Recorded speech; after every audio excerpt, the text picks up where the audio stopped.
Yeah. I kind of want to just show off my nails for a second because I did these myself. But that ain't what we're talking about today. Today is a day that I remember very well. 14 years ago, me, my favorite cousin, a man, and his best friend went downtown to City Hall. And I got married. And it's so funny because I had always been the type of person that said, I don't need to get married. And I told him this, I don't need to get married. So the fact that you can help me with a couple things in my life, and I can help you with a couple things in life, sounds like a great arrangement for the both of us. But let's just make sure we got some rules in place, right? See, I never believed in Prince Charming. I never believed in the Cinderella stories. I needed a man to come and save me, but this man came and saved me. It's a situation that happened that I probably will never talk about in real life. Read the book because truth is stranger than fiction. Situation happened. And I didn't know how I was going to get out this situation. I couldn't even tell nobody what had happened in this situation. Because the couple people I told me to sweep this under the rug. I don't know what it is about being a black, brown-skinned girl in America where don't nobody want to protect me or stand up for me or acknowledge my pains and my hurts and the things that I go through. That is not okay. So now I'm in this situation. I don't know how to get out this situation. And here comes the man that becomes my husband to the rescue. Oh, baby. But the beautiful thing about this was that Spirit already had a plan for him to be in my life. Because when I came here to Chicago, I moved back here from Boston. I was coming here for school because I was going to school full-time while I was in Boston and working full-time, and it was too much for me. So I was like, why don't I just stop working for a little while? Spirit was like, well, go on to Chicago. You might be able to get some help from your family. I come to Chicago. My housing ain't available. Because my housing ain't available, I'm all over the place. I can't find the stability that I need. And when I was telling some of the people that I had met at school about it, they was like, oh, why don't you talk to the president of the African Student Union, African American, the Black Student Union, that's what it was. Why don't you talk to the president of the Black Student Union? His name is James. I don't want to talk to James. I'm going to figure it out. Don't worry about it. I'm going to figure it out. They mentioned James a few times. I said, forget it every time. And because I was disobedient to Spirit, when Spirit told me to go talk to James, my mother told me to stay away from the person that I was hanging around, the situation happened to me. Messed me up. So now here I am trying to figure things out. And just so happened, I decide I'm going to get into a program because my GPA had me to a place where I was able to get into the smart people's club and get into a program that paid me a stipend just for doing research for the summer. And guess who was in my group for research? Not just the whole group, but my personal group. That's right, James. And during this summer, we became the closest friends, just friends.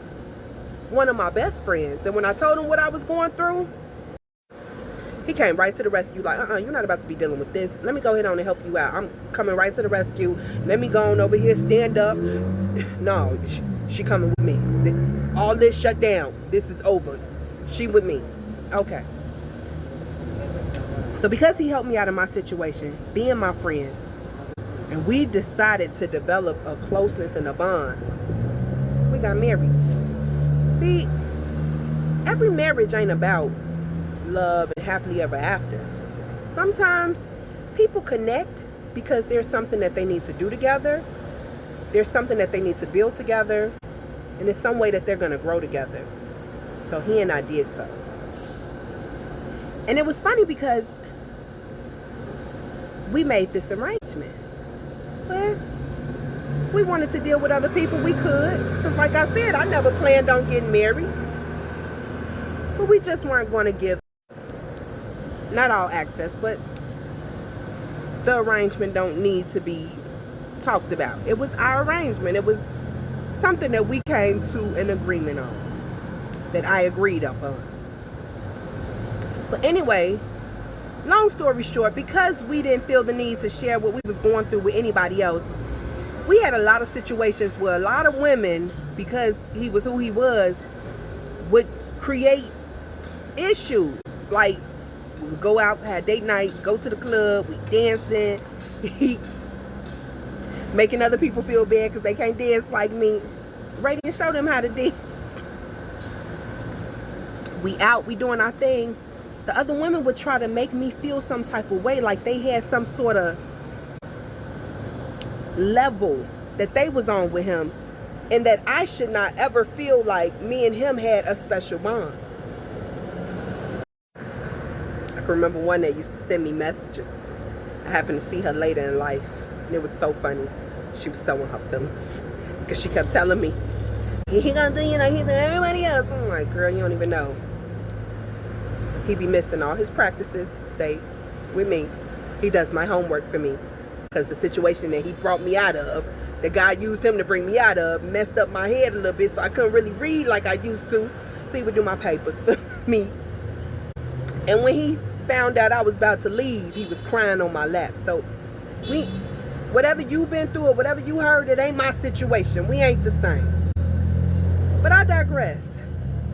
Because I saw things change and shift, and I'm getting caught up in insecurities because of the women bringing their mess to me and me not feeling secure in the foundation that we had made, I go out and I find me a new boo. It was all part of the arrangement. Why not? And guess what the new boo name was? James. And just like my James was very deceptive, he didn't tell me the whole truth, didn't tell me the whole parts of the story. This James was even worse. Flat out lying for a whole year. But because I'm a person of integrity, when I felt like my feelings was growing for James number 2, I said to James number 1, it's somebody in my life, you know, and I just wanted to let you know because that's part of our arrangement. He was like, what? I said, yeah. Guess what his name is? I told him his name. He said, oh no, it's only room for one James in my life. Hold on. You giving me an ultimatum?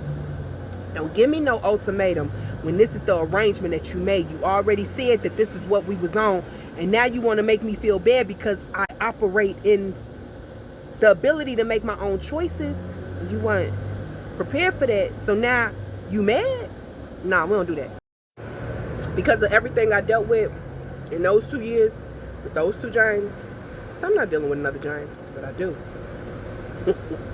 2012. He was a liar too. So then I get to asking Spirit, I'm like, how come I meet all these James and they all be liars? What is it about it? So I found out what the meaning of James is. James is a derivative of Jacob.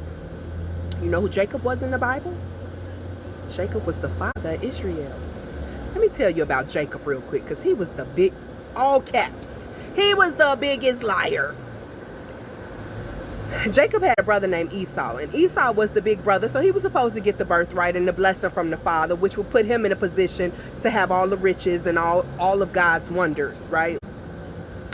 Jacob devised a plan to get his from his brother, because his brother came in like, oh, you cooking stew? I don't feel like going out and making my food. Let me get some of that stew you got. Jacob was like, well, you give me your birthright, give me all your blessings, give me all your stuff, run that. I give you stuff. Esau like, whatever, okay. So he already done made this plan. So when his father was dying, his father was the one that was going to give him. This is Isaac. So remember, we had Abraham. He was about to kill his son, Isaac. Now Isaac has 2 boys, Jacob and Esau. So Isaac about to die. And he got to give his birthright to his son. And when Jacob realizes this, his mama helped him devise this scheme. He said, I'm going to pretend to be my brother. Go get the blessing from my father. So he cuts hair off an animal. I think it was a goat. And put it on his hand because his brother was very hairy. And he put it on his hand and he went to his father so he could pretend to be his brother and get the birthright. And this is how we have the nation of Israel. All of the tribes. It came from a lie. God had to honor that lie. And because God honored that lie, Jacob eventually had to come out of his lying ways when God had to fight with him, had him fight with whoever he was fighting with, messed up his hip, changed his walk. Now he's walking with a limp, but now he's been given a new name, Israel. And from Israel came nations, tribes that God said that he would have a covenant with, and they would be his people. I understand that sometimes in life, the things that we go through, the places that we come across, and the things that we have to do to get there, it might not be the way we expect it or the way we feel like it should be. But if we bring God into the situation, it could become a better situation if we allow it to. Because things can change overnight.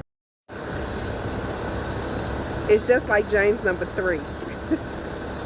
It's so funny because the woman that introduced me to him, she told me not to deal with it. And I don't know if that was her flesh or with her spirit, but I understand now that the things that he and I went through together placed me in places that I might not have ever walked into, or I might not have ever been able to do if I had not connected with him. He used to say to me, instead of you singing around the house for nobody to hear, you need to be singing in the church choir.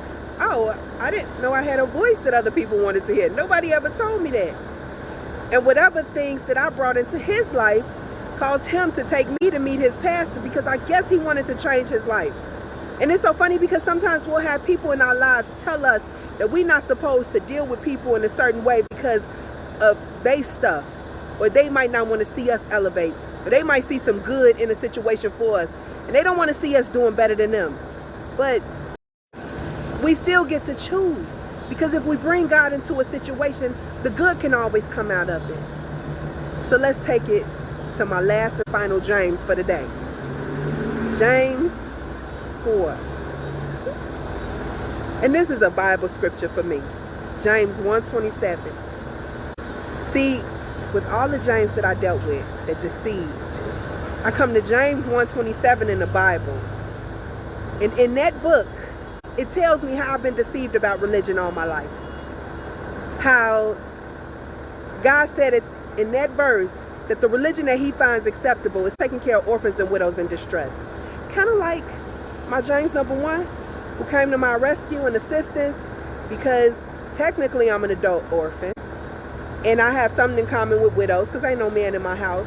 And a man stepped in and he helped and he protected and he brought something good into my life.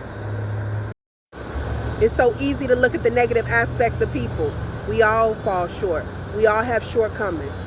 But we could all be better. And we could always look at the good that people bring. And because of that, I've chosen to keep my heart open. As much as I want to keep it closed off, and I don't want to deal with men, I don't want to talk to men, and men have hurt my feelings, and they lie to me, and blah, blah, blah, I'm still going to be kind.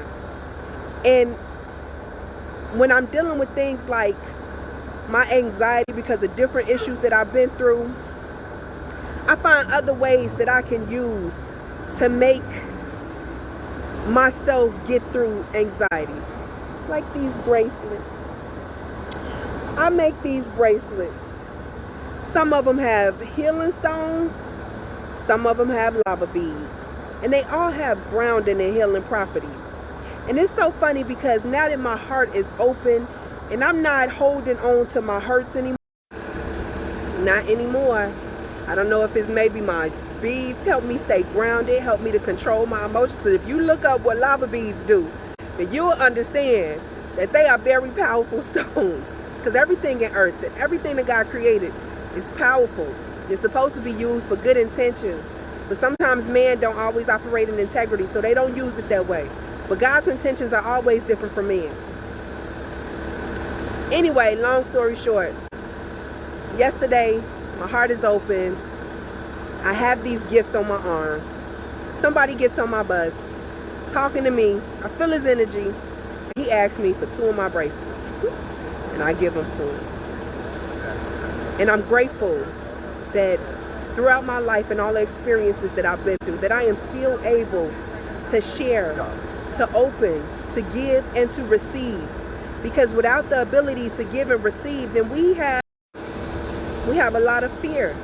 And sometimes fear could keep us from moving forward. It'll keep us stuck. It'll keep us from doing some of the things that could bring some things to us, because we're so busy looking at the possibility of what bad could happen instead of what's good. I'm grateful I was able to share parts of me that I create with someone who was willing to share some of his good energy with me. And maybe that's all we need in the world, is to be able to share with one another. Because we all have our traits. We all have good, we all have bad. But if we bring God in the midst of it all, then we can make any type of bad situation better. But it's all about choices. Today I choose to remember all the good from all the experiences that I've had in my life, because whatever good it brought me, it allowed me to bring good to the world. And you could, but I can't say what you could do, because my business is mine to mine, and I'm going to mind my business every time.